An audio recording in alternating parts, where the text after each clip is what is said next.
this is Alina, and you're listening to Your PharmD Bestie. Hi, everyone. Welcome back to another episode of Your PharmD Bestie. My name is Alina, and I am the host of this podcast. And today I have my guest, Gerald here. He's one of my co-residents, and I'll have him introduce himself in just a second.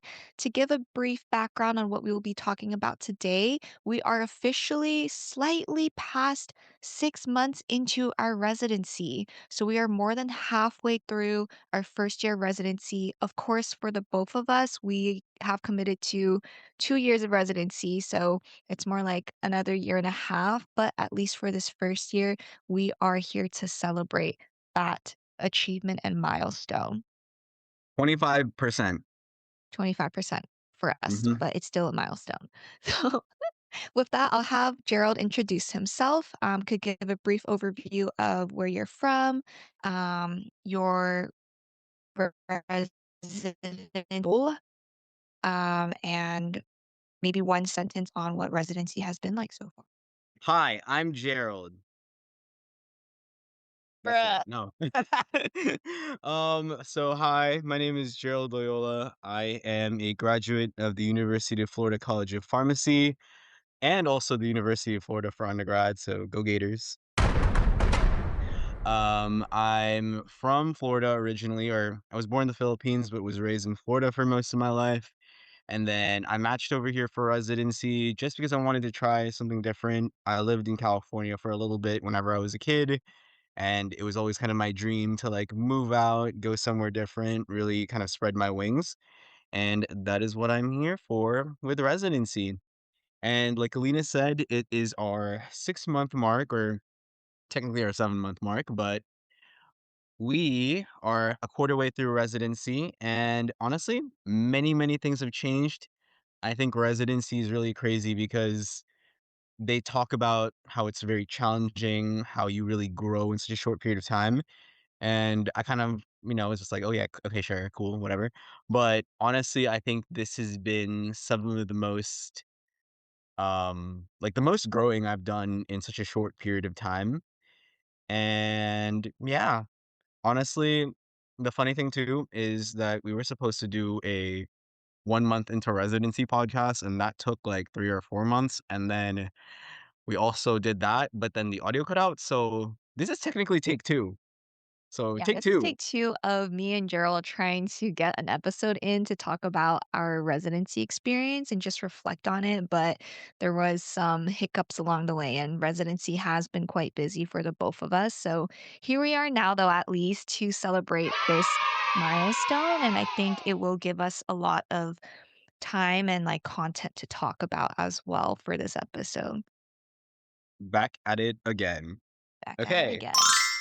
Yeah. So, um, let's start off with kind of like a quick reflections. How has this past 6 months felt for you compared to like day one? I know we were probably a lot of us showed up on campus and was like, what's going on? Or like nervous. But 6 months later, like at least for me, I know I feel more comfortable, a lot more confident about what I'm doing. How has that looked like for you?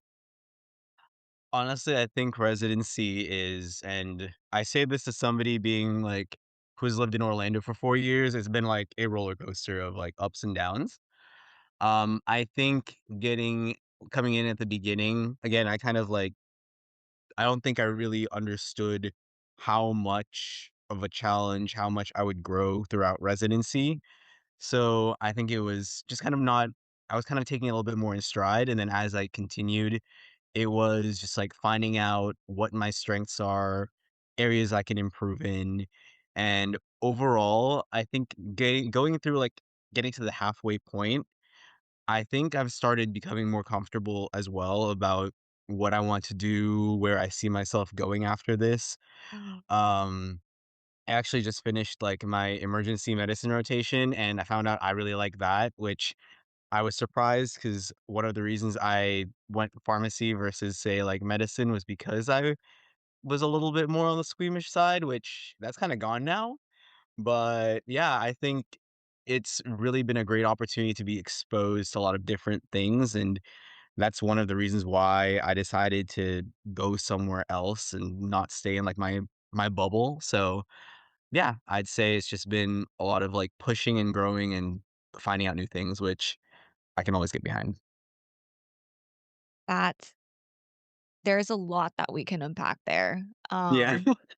No, for sure. I think one, the fact that you moved across the country, to start residency, like, that in itself, I remember was, like, a huge adjustment. A lot of our other co-residents I know, like, felt the same way. Mhm, And then 2, I remember, one of the big eras as well early on was just simply trying to get licensed, like, that period of time, and then, like, we've moved past that. So, I'm sure, like, not to bring up traumatic memories, Oh, no, but we're going back into so it. much I growth, don't mind. so much growth. Honestly, when I say roller coaster, and we mentioned this in the last episode that will not be coming to film because there was no audio, but, um, last time we actually filmed, I had come off a little fresh off of, essentially my struggles of getting licensed because I came in from Florida, so by the way, that trip, but I drove it. So I drove from, like, southeast to northwest, so that was kinda fun. Mhm. And we can get into that later. But coming in, I don't think I really understood how difficult the CPJE was going to be, and it was funny because when I took the 2 exams, the NAPLEX and the CPJE, I thought I did okay on the CPJE and I failed the NAPLEX, and it actually was the reverse where I passed the NAPLEX and then I was quite a bit lower on the CPJE and it wasn't where I wanted to be. And it coming from, like, literally across the country, it was very terrifying to kind of struggle and that month of trying to get, like, ready to take it again, because there is that, like, period of I think it was, like, 6 weeks that you have to wait in between taking it again. And mind you, California is really annoying where everything's on paper and they mail you results. So you're not even certain or you don't even get the results until, like, 2, 3, 4 weeks after, which makes it all the more difficult. But yeah, like that was probably the first challenge that I got really stuck in.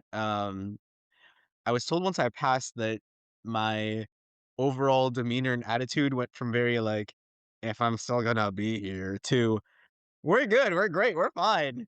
Which in and of itself was like a big adjustment because then I had to catch up with all the projects that I thought I no longer had to or not no longer had to do, but catch up on projects that I had been hesitant to start because I didn't even know if I was gonna be staying. So, I think that was probably the first largest hurdle, and it's if I'm gonna be quite honest, that exam's kind of a mess, kinda fake. Or not fake, It's but it's a bullshit. toss-up, right? Like, Yeah. I think a lot of Californians feel this way about the exam, like, that it doesn't really reflect your abilities as a clinician, Mhm, and a lot of the questions seem to, be kinda, like, carried over from, like, years back, so it's not very, like, up to date, it's not very, yeah, I don't know, it's not like things that you will commonly see. mm. Y'all ever And heard one of of Xforge? 'Cause Xforge is amlodipine valsartan. That is not I don't even think brand they make name. that anymore. Yeah, Yeah, they so don't know even your make brand and that anymore. generic names. Yeah, and what else? It's also, like, a common misconception, which I've, um will be discussing in another episode about, studying for the NAPLEX and CPJE. A lot of people have a misconception that the CPJE is heavily law focused, but it's actually majority clinical focused with, Mm, maybe like 25% of it being law. So that's just a little thing to note tips and there. tricks. Yeah, but I totally resonate with what you mentioned earlier because when I was going through residency my first time around, I also was in like that place of feeling stuck. Like I didn't know what to expect in the next month if I didn't pass my exams and if I couldn't get licensed on time. which ended up being the case, right? But I remember that like entire 2 months or something leading up to it, I was trying my hardest and doing my best to still produce a quality work with all the projects that I was doing. But no matter like what I did and no matter like how much people tried to comfort me, it's like there's this voice in the back of my head saying like, what if it doesn't work out? And it's still overwhelmingly the one thing that keeps coming up in your mind to the point where it is very difficult to concentrate on like other tasks and even just like Yeah, get through like personal to-do lists and chores, right? So, yeah, um, I I definitely resonate and understand what you mean when like you say that was a huge obstacle and hurdle, but I'm proud of you regardless. Look at you now. We are way into we're here. residency. Of course, along the Honestly, way. oh, go Oh ahead, yeah, go sorry. ahead. I was gonna No, say, no. like, of course, along the way, like we've also had like other ups and downs and challenges. One of them being, and I wanted to like touch on this a little bit, was for me, I think it was developing that clinical confidence, Yeah, especially right after you get licensed and you're kind of more or less so like thrown into a staffing shift as an example. And yeah.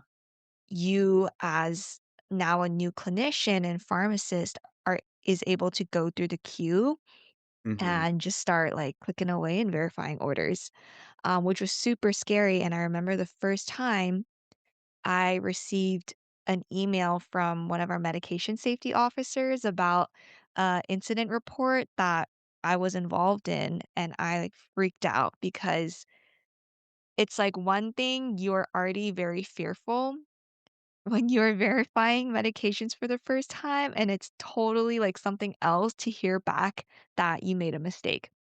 Yeah. We could dive, like, into just culture and, like, building culture of safety and Mm. stuff, but I think the point really is that this is pretty common. Um, I don't know if you wanna speak Oh, I more can on dive into that, it too. Gerald. I definitely can dive into that because I actually got mine midway through my internal medicine rotation where I was in charge of like my own team and being the verifying pharmacist for that team.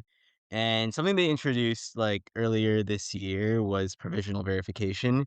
So I would be like verifying and then my preceptor would go in after and see that like on the queue there's this little hand raise like, hey, I looked at it, and he would check to see if what I'd verified was correct, and I could type my rationale. And it was funny because as soon as I got licensed, I found out on, like, a Thursday or a Friday, I believe, and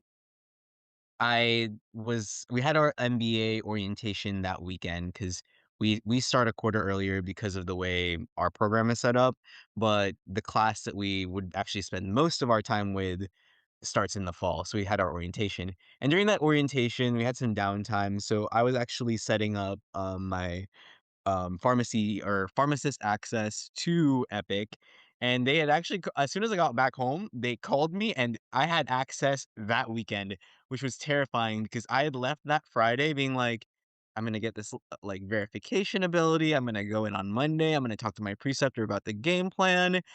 I had it straight away, and then coming in Monday, I was, like, starting to work up my patience, I come down to talk to my preceptor, haven't verified anything yet. First thing I get is a Vocera call from a nurse going, "Hey, I need that oxycodone," and I'm just sitting there like, I know how oxycodone works. I know the dosing. I've been verifying a little bit at that point, but having the confidence to, like, verify it and be, "I am the final say," was definitely something I still had to adjust to because 'cause I'd been used to being like, I can kind of, like, feel calmer, be more comfortable in making a mistake because somebody else is looking at it after me, but that was an experience, and I share the other experience of also getting an incident report, like, that same month too, and it definitely was a little bit another roller coaster of up and down. literally within the first 2 weeks of me verifying, because then I also got an incident report in those first 2 weeks, Mhm. and it did not feel great, but it's one of those things where you have to, like, make mistakes to learn, albeit, it's a patient, and luckily that patient, it was, like, hypoglycemia in a hospital because 'cause I'd adjusted the insulin wrong based off of, a note, like, they hadn't basically, they hadn't clarified in the order, but if you just looked at the sugars, it looked correct, but there was a different plan in the notes, so you had to dig a little deeper. Um, Essentially, it was in a hospital, it was managed, they just gave him, like, sugar and he was okay, but it still doesn't feel great to put somebody in a potentially, risky situation, and as a clinician, as a pharmacist, it's something you kind of just you're gonna make a mistake at some point. Hopefully, it doesn't really hurt anyone, but, it's those experiences that kind of help shape you as a provider and really or as a clinician, also provider at times, but it kinda helps you shape your knowledge and confidence and, you know, learning that feeling makes it so that you really learn to be careful and really try hard to avoid doing that again? Yeah, But and I wanna, like, point out that the point of these incident reports isn't to, like, punish you. Mhm, It's a way for the institution to keep track of things that may occur and see if there's any, like, system level, workflows or things that could be implemented to make it less easy for human errors to occur. So there's like multiple layers to this, of course, right? And I think as a learner, like one of the big learning curves at the beginning is like understanding this and like realizing that a mistake isn't the end of the world, but you should take that into consideration to evaluate like how you do conduct your patient care and how the institution as a whole also carries forward like the sentiment of being like open to mistakes because the idea is like we want people to learn, we want people to improve and to carry that forward too. So we want mhm, that like learning culture. So I'm very grateful that at our institution, like there is that very strong um, learning culture and culture of safety. But as like Gerald and I mentioned and reflected on, like that first incident report was very scary. And as a resident, that is one thing that you will likely face at one point. So we just wanted to talk about that. yeah. Like, it's kind of funny that it was definitely, like, within the first few weeks of it happening, but I feel like, especially as a new learner, that's Mhm. probably the, like, highest, like, point you'll have of, like, experiencing, like, a mistake because you are new to it. I mean, obviously, like, you're human, so mistakes will happen, but having it the first 2 weeks, not great, but highly likely chance it happens? Or not highly Yeah. likely. It's normal. It's normal. Like you Yeah. will make mistakes inevitably. And then imagine like all the mistakes that go uncatched or like unnoticed too. So that being that being said, we kind of have ventured into the area of feedback.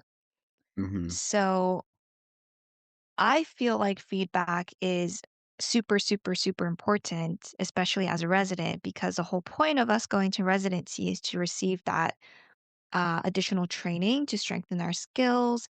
And so the only way to like really grow is through receiving feedback.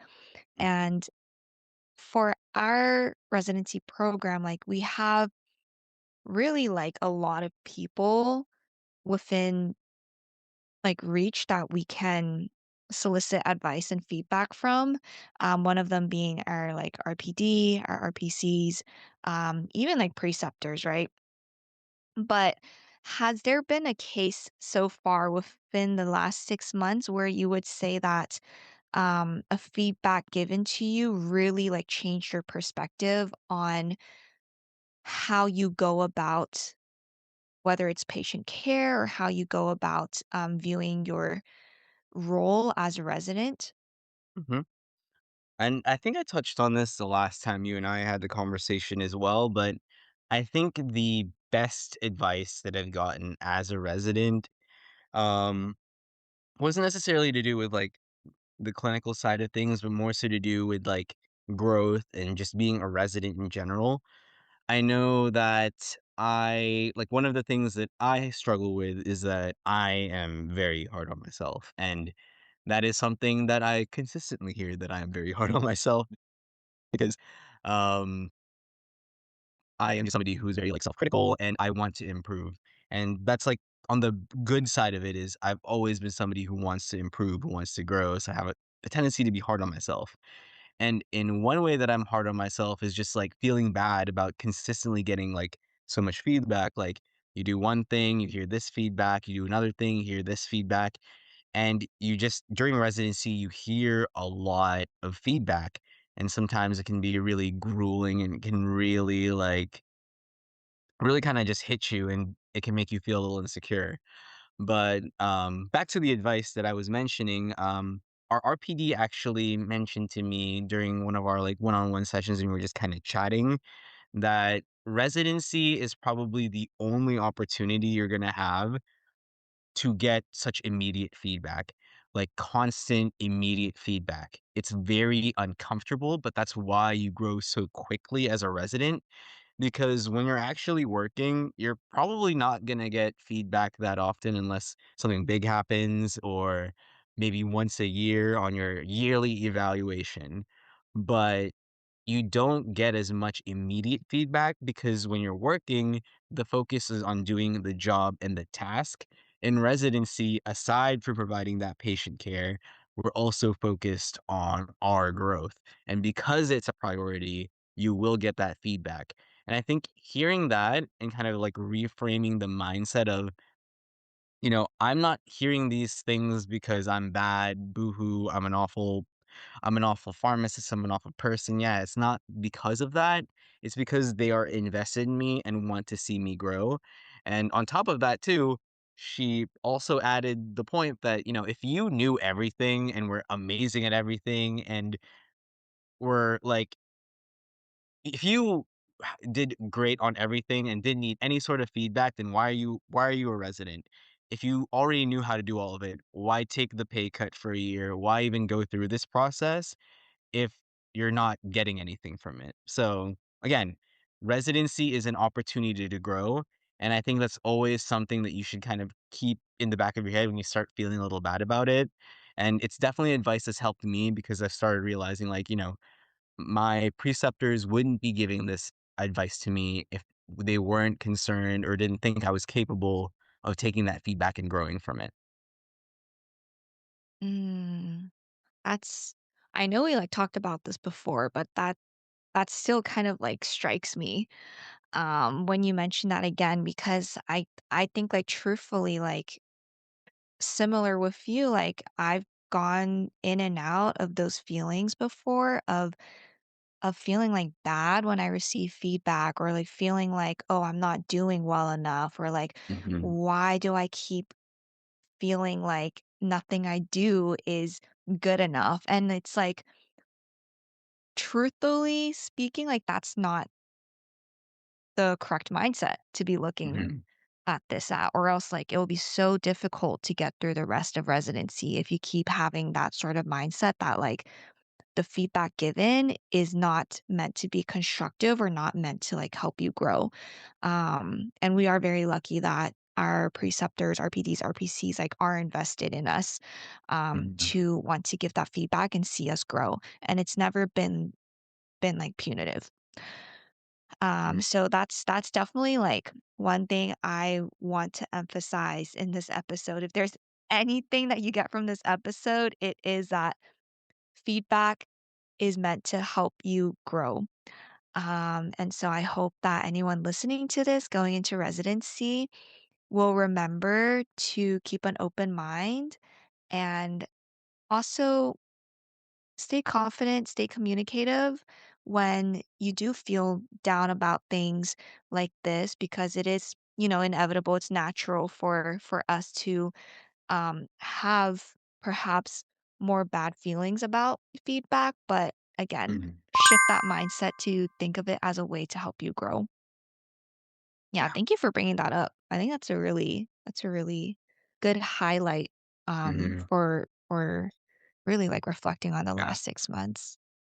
Honestly, it's like it's been months since I, like, had that conversation as well, and literally ever since then, I think it's helped me so much in catching myself whenever I start spiraling a little bit of like, "God, nothing's going right today," and then reframing it as, "Oh, today has just been like, I've learned so much today. Today is like a day of more so growing than demonstrating." Because there are periods of demonstrating when you demonstrate the skills you've achieved, and then there are days where it's a little bit more of a growing day, and you just need a little nudge in the right direction. So that's Mhm. kind of how Yeah, I imagine it or envision it. definitely. Yeah, definitely. Not every day is gonna be perfect, especially not in Mhm. residency, No, so 100% not. definitely want to be able to reframe the mindset to help you get through some of the more difficult days for sure. But that being said, I think it would be a really cool topic to dive a little bit deeper into like what Mhm. rotations we've taken and like what residency has actually looked like compared to maybe what we had envisioned it to be Sure. before coming in. So I can start a little bit. Like for me, I started off with rotation in TPN, so it was still more clinical, but very like niche area within pharmacy. I spent a lot of time uh, monitoring like electrolyte trends and glucose trends, ensuring that I was adjusting a patient's TPN parental nutrition formula so that they were getting enough nutrition. That was a really I thought it was a great rotation to start off with, and then I moved into cardiology, so that was more like acute care, more heavy, like, patient rounding experience, really, like, forced me to think more critically or clinically about, how I was working up my patients, how I was viewing them, like, holistically, not just from guidelines, but also, like, patient-specific factors, and then I went into operations, which is required, as a core for all residents, whether or not you are on the admin route, and then from then, it was, like, transplants, so another inpatient clinical rotation, we had a month of research and ASHP mid-year, and then this past month, I just finished medication safety. So, wide variety of Mm. rotations, and they were each a month long, which I felt was an appropriate amount of time to get a good taste of what each one had to offer. Um, what about you, Gerald? Can you remind me what rotations you've had since we started? Yeah. My first rotation was actually our operations rotation, and that one was actually nice to have a bit of the operation sides of things because you kind of like I kind of got a back view of like how it was a little bit more administrative because we're admin residents, but I got to see a little bit more of like the hiring process, how to deal with like in California, something that's new to me is we have unions, so I learned a little bit about that. A lot of management skills, some finance stuff about the structure of UC and UC Davis as a whole. And also because it was the time I was studying for CPJE, I did appreciate the fact that um there were, like, meetings I could take online, lots of different meetings, but it allowed me to be a little flexible and be able to kind of study and work towards getting past so I could stay. Um, my following rotation, I thought was a really nice way to start my clinical route, because I think something really surprising about, my journey through residency is that throughout pharmacy school I was always kind of angling towards retail. I'm a very big people person. I really like the direct patient care, the direct patient interaction. So I initially thought I was going to go outpatient retail. And then there was a time I kind of dabbled towards maybe looking into ambulatory care, but in Florida, it's not as big of a thing. So I really didn't think it was a big space for me to go into, which, spoiler alert, I found out it's a big thing in California, but because you have more scope here. But I found out throughout my appy rotations, I was really into admin. So then I kind of went to the inpatient HS PAL route, and that's kind of where I am today. But back to the main story. I think I started off in a really good spot for my clinical rotations because I started off with internal medicine. And that was really a really great start of like learning how to round with the team, getting the really big basic general like understanding of how like pharmacists kind of slot into the inpatient side. Cause I think up until that point, I'd had my appy experiences, but I'd never been like the pharmacist on the team, which I really appreciated having that one up front because by like the second week, my preceptor had let me off the hook and just had me going like rounding by myself. And it was a really good start to that like clinical journey. From then on, I haven't had any non-clinical rotations. So I've been just going clinical, clinical, clinical. All my non-clinical ones are on like the latter half of the year. But after internal medicine, I actually went into transplant and I was managing like my chair roles at the time because I was like pharmacy week and that's when pharmacy week was. So it was a very busy month. But I found that learning something very niche after learning something very general was actually really, really helpful to kind of understand like some of the more nuanced medications or things that you normally wouldn't see. And it was actually really helpful because learning those medications in that rotation, I didn't think it would come up as much as it did. But once I was exposed to it, like I started noticing like any single time we had a patient with a transplant, if they had to deal with like tacrolimus or like mycophenolate, if they have like thymo, and it just keeps popping up because it is such like an intensive disease state with very specific medications. It was very useful for whenever it popped up. I would actually have a good amount of knowledge in that area and be able to apply it. Like, it's funny because in my internal medicine rotation, I had a bunch of like transplant patients and I didn't know really what I was doing. Or like, I knew what I was doing, but, I had like a basic understanding, and then after transplant, I knew a lot about what was going on, and it actually like carried forward into my next rotations, and I even caught like an incident on my like weekend staffing of like an inappropriate immunosuppressive therapy. Like they were taking the levels like still at like 6 a.m., but they were giving the meds at like the home time at like 9 a.m. So there was like this giant gap in between, and, like, they were giving it at nighttime and really giving it sporadically, which just as, like, a basic, like, refresher on it, it's very important the timing of when you get levels for, like, tacrolimus, or in this case, it was cyclosporin, which is, like, a similar drug. Otherwise, your levels might look too high or too low, and then they don't know if you're like, adequately immunosuppressed to, like, not reject Right. your, like, kidney, liver, whatever you have. So, that was actually really cool to be able to apply that. After that, my next, like, rotation was another one that kinda pushed me because I actually started my pediatrics rotation, and I've always been scared to mess with, like, kids' meds and, like, all the dosing, and I've been really, like, whenever I was younger, my sister had, like, some health problems, so 'cause I was a little bit traumatized by, like, going into the peds realm a little bit, so I think that rotation kinda helped build some confidence of, like, learning that I can be the pharmacist and I can, like, tackle, like, the intricacies of pediatric medications. Obviously, it was 4 weeks, so I'm still a novice in terms of pediatrics, but I think it was a really great way to kind of get exposed and get over that phobia. Then we had our project month, which this was a lot of personal growing for me because another spoiler alert for you guys, don't let your hobbies kind of decay during residency. It's very easy when you start off with all the tasks that you're given. But I realized because our project month is less dictated by a strict schedule of like, you come into rotation, you do that, you're just kind of working on projects.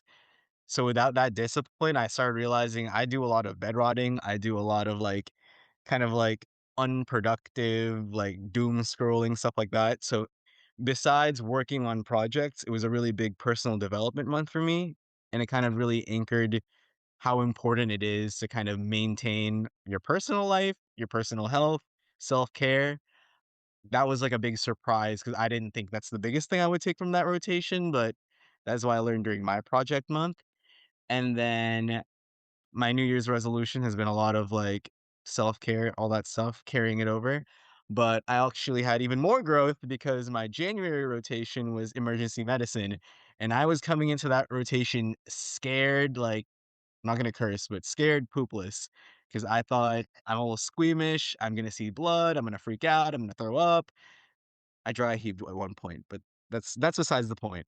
But I found out I really like the high acuity, I like how busy, or not necessarily how busy, but, like, I like doing a lot of different things, just, like, the pace of the ED is something I really, really dug, and getting into these situations and seeing a lot of different disease states, because we see everything in the ED from, like, somebody came in because they got a little paper cut and it looked a little red and they were freaking out about it, and they had, like, a vasovagal reaction, so they were called in as a, like, say, a 944, like, hypotension. Mind you, that's not actually something that happened, it's exaggeration, but we've had, like, stuff like 944 hypotension that was just vasovagal to a 911, like, facial trauma, and they needed to be intubated, and, like, seeing the different levels of acuity really taught me how important it is to be, like, how important a pharmacist is on the team of being able to help guide medication decisions, freeing up, like, nursing and the medical team to focus on the other aspects of care while you're just supporting them on the medication side. And I kind of fell in love with EM, ED, ER, lots of different terms, but it's been my favorite rotation so far, and I have been joking, like, PGY3, time to go back into emergency medicine after, HSPAL, but half joking, we don't know. We don't know yet. But, yeah, that has been, like, my favorite rotation so far. So, I think it's been a real nice up and up journey of, like, Mm, I've picked something up from each rotation and been able to carry it onto the later ones, so that's been I my love journey so that. far.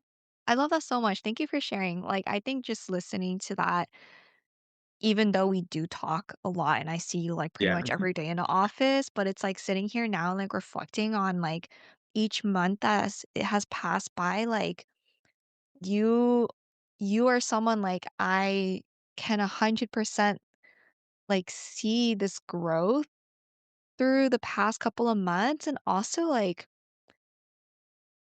someone who's become so much more like clinically like confident in themselves. Like I just think that's like really amazing. So no, that's awesome. I think like I was imagining that we would be talking a lot about like the admin stuff, research Yeah. projects, meetings and stuff, but Mhm. like our first year is still very much like acute care. And so Yeah. being able to develop those skills and that foundation will 100% also like Mhm. carry us forward into whatever role we do take in the future.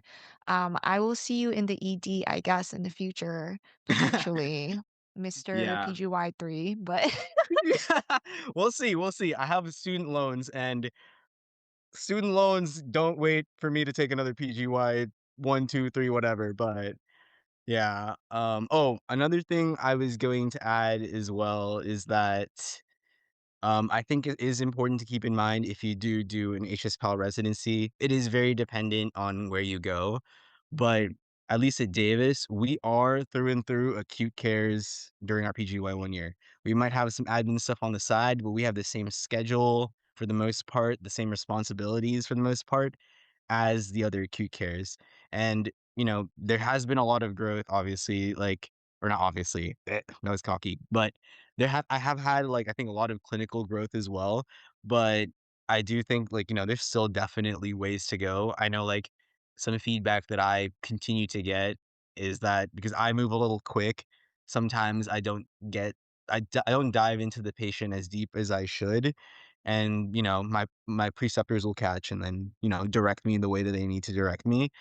But it's definitely been something that I've been working on and been centering on and improving on, and it's definitely something that you would be surprised to hear from somebody who's doing an HSPAL, because I think there is this, like, misconception that when you do HSPAL, you're only doing admin stuff, but for the most part, and I think most residencies, because ASHP designs it that way, have you, like, your first year being, like, a clinical becoming a clinical weapon because it is important to know that workflow if you're going to be in charge of pharmacists in the Yeah. future.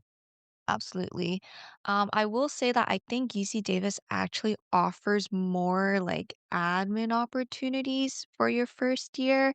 And so, like, in that sense, like, we do have a lot of exposure. But then again, like, for us, especially when we're going through these rotations and like also realizing particular like fields that we are actually very passionate about or like interested in, it also gives us an idea of like what area of like admin or management we want to go into Mhm. after residency as well. So all in all, like it really works well together to help us in the long run. So Yeah, I think you bring up a good point. I will say also to add to that point, I think it's very important to approach residency in the same mindset as, like, your appy years, where I was told often that, like or appy years, appy year. I was often told that going into appy year during, your pharmacy school, that you should try to keep an open mind because you never know what you're gonna find out you're into, and happened to me, I found out I was into inpatient administration, which was very different from outpatient retail pharmacy, and I think I've been surprised again trying to keep that open mind in residency where I'm like, I'm just gonna do admin, maybe admin ops, medication safety, CQI, maybe clinical management, open anything. And now I'm like, I wanna do clinical management. Put me in, coach.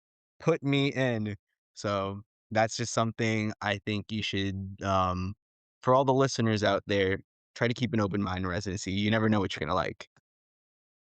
Yeah, absolutely. Okay, so we've talked a lot about growth. I kind of want to dive a little bit into some of the Q&As that we've gotten from some listeners, and I think some of these questions will be fun to answer. So Mhm. my first question is, how many hours do you actually work per week? And then maybe I think for this question, we can give like a average, what does a typical week look like as well? Yeah. Yeah, we could do that. So I guess I'll start off on this one.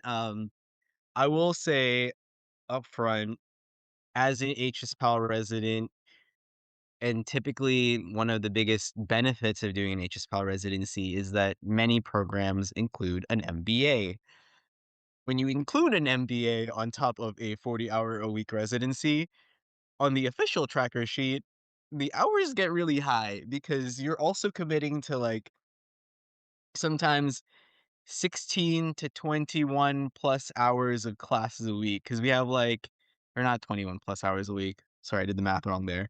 Basically, you're committing to like about 16 hours really. I would I say, was saying yeah, back up, not 21. at least 8 because the way Yeah. that our classes are structured, we have like in-person full day like 9 to 5 classes every other Saturday, and then we also Mhm. have like a couple weekday evening classes that are like 2 to 3 hours. So like Mhm. in any given week, I would say like ranges from like 8 all the way to like maybe 16 if you're, like, really taking a lot of Yeah. classes, which I don't Don't know that I yeah. would recommend doing that. Uh, Don't listen to my 21. That was me doing some wrong math there. It's, definitely more on, like, the 4 to 16 range. 21 if you're really crazy, but I've been I yeah, mean, there's you were one of the people that talked me out of that. You talked me out of that one. I almost I did was like, I "Why almost would you did do that. that?" Because, like, also thinking about it, like Gerald mentioned, like, this is a job, Mhm. and a job, 40-hour week usually, right? Like 9 to 5 is what people think about. But with rotations and as a resident, you also have longitudinal projects and also other commitments that you kind of add on to help build your experiences, help build your skill Mhm. sets. Or it's just difficult to schedule those during like work hours. And so Yeah. you do have like couple hours that you have to consider on top of those 40 hours plus then, like, we add our MBA classes. So for me, like, I think this past month, on average, weekly was about, like, 52 hours maybe. Yeah. I think, like, compared to a lot of, like, our co-residents, I think I already, like, set a very, like, strict boundary between like work and life because I like make sure that I can devote my time to like other things that I do outside of work, so like content, music. Um I've been like doing really well with calling my mom every day. So like I have other priorities. So I think like 52 hours was also like a little bit on the higher end of like how much I like have worked Mhm. a week just because like we had to stay after hours a couple of times to like grade applications, to like have Yeah. other meetings, Oh, and let plus me add MBA also, class. Mhm. besides our MBA classes and those commitments as well, we do staff every 3rd weekend. So Yes, on top yes. of that, we also have another commitment. So that also makes our hours look really funky. Yeah. So Yeah, no, no, good there's another point. thing Like I'd we have like what we call 12-day stretches because starting from like Monday till Friday is like your usual work week. And then if you have staffing that weekend, then it's like Saturday, 8-hour shift, Sunday, 8-hour shift. And then you like complete the second week of like a regular work week. So it yeah. can get really long. It can get really exhausting and tiring, but that is the nature of residency to help you build Mhm. up that Yeah. experience and those skills. But that being said, like the hours range per Oh, yeah. resident, per Yeah. commitment. Like for me, like I mentioned an average of 52, but I know like other residents be Mhm. putting like 60 plus hours sometimes. Uh, I will say that my average lately has been lower because I've committed to, like, taking PTO and doing some other stuff, but earlier on this year, especially, like, in my busiest of times, I was averaging, like, 60 plus hours a week officially, outside of, like, other stuff that technically didn't count towards, like, me doing homework or, like, doing some, like, Topic after discussion school preps or project. like whatever. Yeah. Yeah, or, like, literally anything longitudinal project time because it's not technically, like, an hour that I log because 'cause I'm just, like, working on projects on the side. Those are also some things to consider, but if you have if you have a wellness awakening, which I hope everybody does during residency, you go pare down because right now, I think my average is actually a little bit lower than Alina's just because I did take some, like I took, like, a Friday, Monday, Tuesday off, which it's funny because I loved my last rotation so much, I was actually a little bit annoyed at myself for having taken the extra time off, but Bruh. listen. But, yeah, no, my, like, hours lately have just been I wanna say I'm probably averaging, like, the last month, like, 48, 52 So hours, good. but also I haven't looked at the sheet and I could be lying. But no, I mean, it varies, right? It varies. It Also, does vary. definitely take your PTO. Like, even if you really love that rotation, take your Mhm. PTO. But Yeah, because your preceptors will also encourage it because another thing is that pharmacy and just, like, working, like, in the medical field, especially as, like, demands grow, as, like, we have, like, high acuity situations at, like, a level 1 trauma center, for example, stuff like that, it does, like, burn you out, even if you're really, really into it and you're really enjoying yourself, there is a level of you do need to, like, take a break yeah, and take some time to yourself. So even if you're, like, super, super into it, it is pertinent for you to get some rest because I definitely yeah. caught up on a lot of sleep debt during my little stretch. The idea is like we are here for the long run, right? Like we want to be in this game for the long run. We want to be here like for longevity and to be able to like give back to the community and like take care of our patients. But like, Mm, how are you able to do that if you aren't taking care of yourself? So even as a resident, even as you are trying to, and as he hydrates himself, even as you're like trying to um, get experience or like learn a lot, like give yourself some grace. Like we are learners for life. Um, mhm. And as Dude, a you're gonna resident hate too, because you this. have so many other responsibilities, like, take care of Mhm. yourself 100%. But yeah, Okay, you're gonna hate that me for this. You're gonna hate why? me for this. You can't pour into another's cup if your cup is empty. Cut that one out, please cut that one out. Don't keep that in.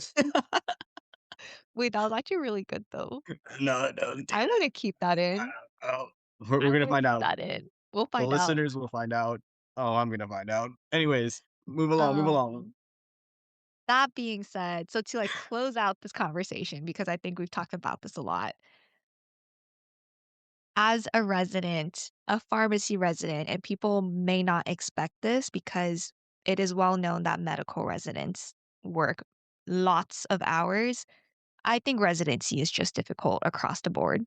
Um, expect to put in time and effort for this commitment. But yeah, if that surprised you,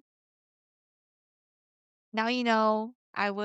I am open to receiving comments or questions from listeners if you have further questions about that. But I do think, and I've mentioned this in a couple of my like own videos, that I do think this is a pertinent step to getting to where we want to be.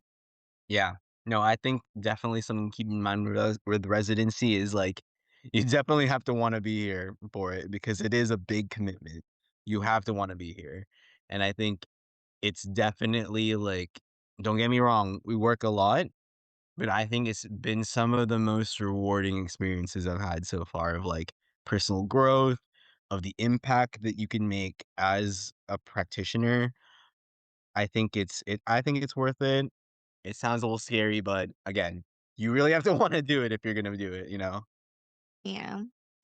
Yeah. Well, thank you for participating and answering that question. Next one that we have is, how do you stay organized with so many projects? Well, I will say I found out that right now, that's still a work in progress. I think, right now, time management outside rotation has been something that I struggled with, especially during my December month of, like, disciplining myself, making sure that I get stuff done. Lately, I've been trying to do a lot more, like, time blocking of, like, this is when I wanna do things. This is, like, setting deadlines ahead of when the actual deadlines are due so that we're not, like, Mhm. struggling to get them done, like, last second.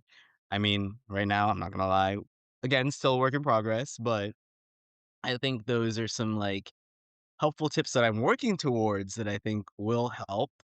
But another thing to keep in mind too is that we're all learning. We're all trying to get there. So, I think another thing that helps with time management is also kind of giving yourself grace and recognizing when you need to rest as well and blocking out that time. Because I think definitely one of the reasons I was struggling to keep everything together was I wasn't resting enough and I wasn't giving myself the appropriate amount of like grace and time to actually get things done. So that is something I think that's also very important to like time management. Just making sure you set some time aside for yourself because then you will find out whenever it does come time to work, you're more productive, you get a lot more stuff done, and then you're not struggling to take like 30 hours on something that could have been done in 10 if you'd actually just rested. So, Yeah, absolutely. I second everything that Gerald mentioned. I myself I want to say that I have developed a pretty good system for myself to stay disciplined, or else it would be extremely difficult to be juggling some of the things that I like do outside of residency. But everything that Gerald mentioned, like blocking out chunks of time and um, like setting deadlines ahead of time before the due date will be so helpful in the long run, and definitely like also giving yourself grace. Like I think there are still days where I have like kind of like an opposite problem where like I like to do things as soon as like I get them and I want to finish them as soon as I can. But then I end up adding even more and more things to my to-do list. And so if I don't get to them, I get frustrated, and then I go through this cycle of, like, Feels feeling bad, bad man. about myself and, like, when in reality, I'm like, I'm on top of it, like, I'm doing all the things I need to get done first, like, because prioritization. That's, like, another thing to learn, is what to prioritize first, over others. But, again, like, the idea of giving yourself grace and understanding that, like, life happens, and also another great skill that you should be developing too is the ability to adapt and be flexible, and that's just life, unfortunately. Mm. So there's a fine balance between, like, being ultra organized, but, like, restricting yourself from other things or, like, pushing yourself too much versus, like, giving yourself just, enough grace to be able to complete your tasks, projects on time while also, like, staying sane. So, Take yeah, breaks. take breaks. Drop I mic. will say though, I am a avid Google Calendar user, and so I have, like, everything by, like, even half hours, like, placed on my calendar, and that's just to Mhm. keep myself structured, and then I also have, like, a couple of sticky notes with, like, checklists, to-do lists, Same. so that's what helps me stay organized. Things that are due first, always on the top, things that maybe take, less time to complete, and I know it's, like, easy for me to complete, like, I usually prioritize those so I can just get those out of the way, but I know, like, some people will say that you wanna tackle the harder tasks first, at the start of the day because that's when you usually have, like, the most mental energy to do so. Mhm. So, Yeah, I take what you will aggressively from use this. lists. Yeah. Mhm. I also aggressively use lists, like, whenever I'm on rotation, I try to do the lists on paper, so it's, like, more in front of me, and I'm, like Yeah. it's right there, and then on, like, my personal time when I'm away from stuff, when I don't have, like, a billion pens and papers around, that's when I use more of, like, my phone to actually, like, keep the lists, but Mhm. at work, I try to, like, separate where it's just, like, paper list, so it's right here. Yeah, I 100% agree. Okay, so the next question that I have is, let's see, what surprised you most about residency? That's a lot. Mhm. That's like everything we talked about. I yeah, I was gonna say, I think I think we've answered that question. Um, Yeah. I feel like in general, I will fall back to the advice I gave earlier about just keeping an open mind because you really don't know what kind of experiences you'll like, what kind of experiences you'll be exposed to. And honestly, I think the most surprising thing about residency is just seeing how much you will grow in such a short period of time. Like, again, it's something that people say all the time about residency. And sometimes, like, even now, like, I'm saying, like, I definitely have grown a lot. I definitely have to hear it from other people because I don't feel it myself sometimes. But especially, like, looking back, you will be surprised how much you grow over such a short period of time. And that's Yeah. for I me, at least. No, I agree with that. I think it's like two sides to the coin. One where like residency will likely be more challenging than you expect it to be at certain seasons of it. But that's also where you will probably like look back and realize that you've grown the most as well. So yeah, I don't really have much to add to that. Let's move on to another question that we have. Eh, One skill that matters more than grades or CV lines. Let me if you wanna answer that question first, I think I interpret that one a little bit. Yeah, I Um, think I think something that like a lot of students kind of fall into this, it's not like a trap, but it's like you've essentially spent a lot of time building up your resume to be like a strong mhm. applicant for residency, right? But really, like, beyond all of this, like, these, like, clinical skills and, like, whatnot that you, like, develop on rotations, and also, like, your ability to, like, do well in school. Like, I think a lot of people think, like, "Oh, just because, like, you are, like, very clinically, like, knowledgeable and are able to, like, do well in school, like, means that you will succeed." And I think, yes, like, you have that clinical foundation to succeed in residency, but, like, there's so much more to it because beyond residency, like, when you are in the actual workforce, like, what makes someone successful is a lot more of the, like, soft skills. So, like, are you able to communicate well?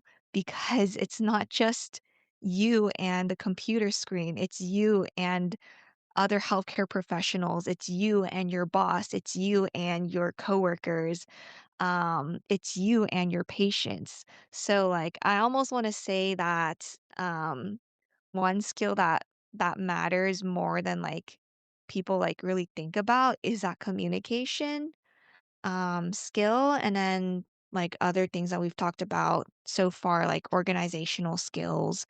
Um, I wanna say too that, like, your ability to, uh, be, like, self-aware and, like, self-reflective will also carry you quite far. Mhm. That's my opinion, though. Yeah. No, I agree with that too.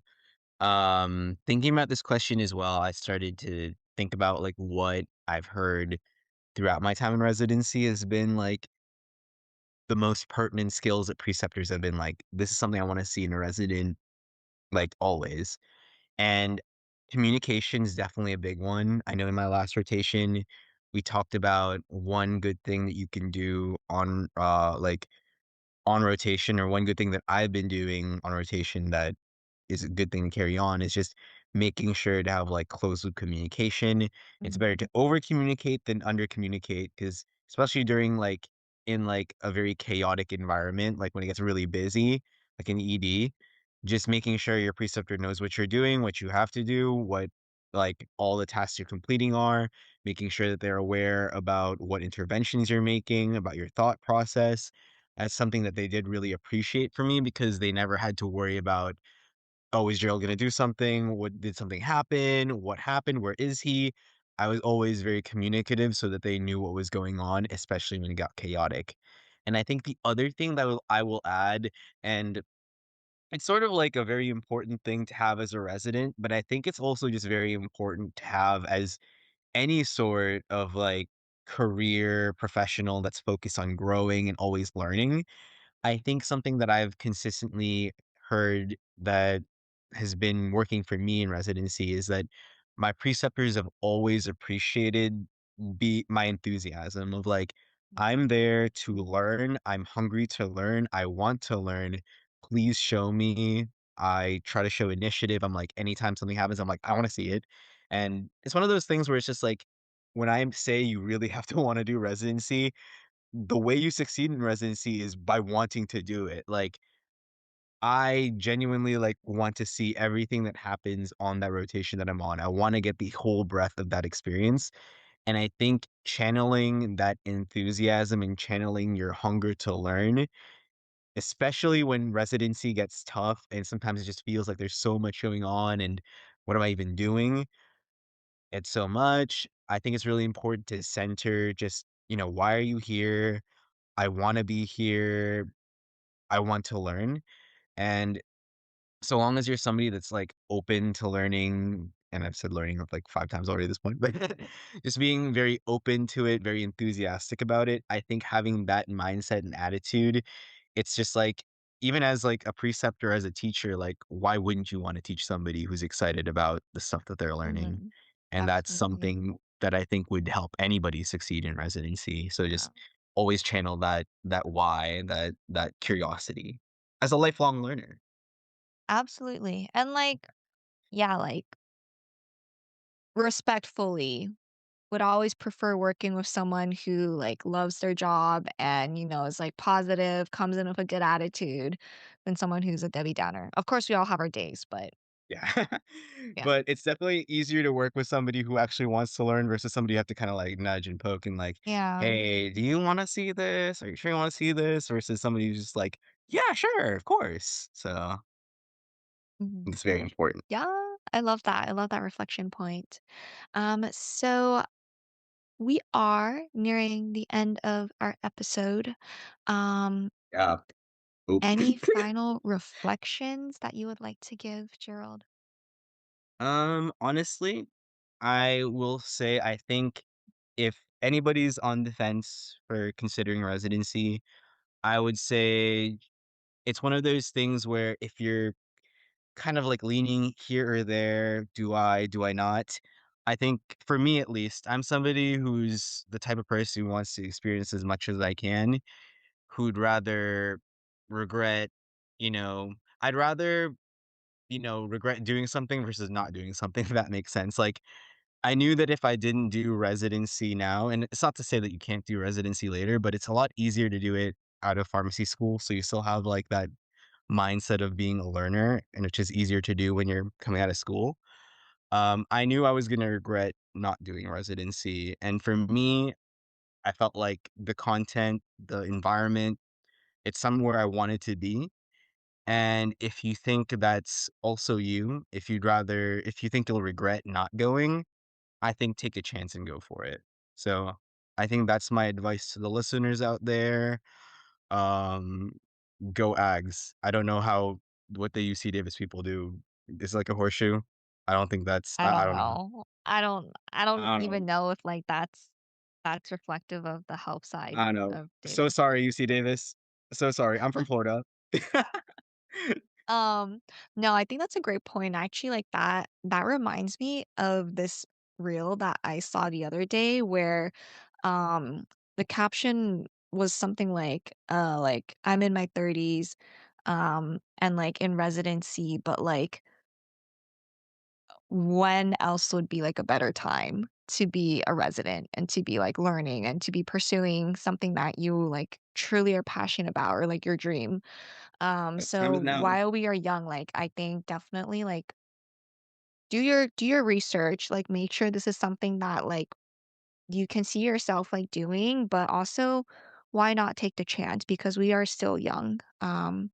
And this is the best time for you to be learning and growing. And even if you're not young, the best time is now. Like if you want to do it, That is true. That why is not? true.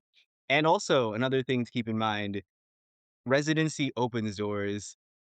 It doesn't close any. If I went out of residency and decided I'm gonna go back to retail pharmacy, I could. Versus like I went and did that and then try to get residency later, it might be harder for me to get residency. And then maybe it'll be harder for me to get the job that I want to do. And there's a whole process to go through. It opens doors, it doesn't close them. And I think that's another thing people should keep in mind. Yeah, I like that. All right. Well, thank you so much for taking your time to reflect with me on the last Bro, I'll always 6 yap with you. months of the last 6 months of residency so far. Definitely looking forward to seeing how much more we will grow in the last couple of months of our first year. And to listeners, I hope you enjoyed this episode. Wait, can I do the Um, outro? oh, Can I do the yeah, go outro? ahead. Yeah, you should subscribe to the pod, subscribe to your PharmD Bestie, leave a review or comment, and share this episode with somebody applying to residency because, people need encouragement, and it's always nice to hear from people that are going through it. And I'm making this too wordy, but yeah, and yeah, follow the podcast and the hosts on so not me because I'm not on Instagram. Follow Alina on Instagram and stuff. Okay, take it Thank back, Alina. you. Thank you, thank you. Thank you for that. I don't have anything to add. Like, if you enjoyed this episode, feel free to subscribe, leave a comment or a review, Smash give these that like episodes a button. like. And yeah, be on a lookout for future Keep your eye episodes. out. Keep your eye out for the new episodes. Slam it into your inbox. Smash that like button. Click that little bell so you get notifications. Subscribe on YouTube. You know what's up. Hashtag your PharmD Bestie. Yeah. All right, thank you, everyone. We'll see you in the next episode.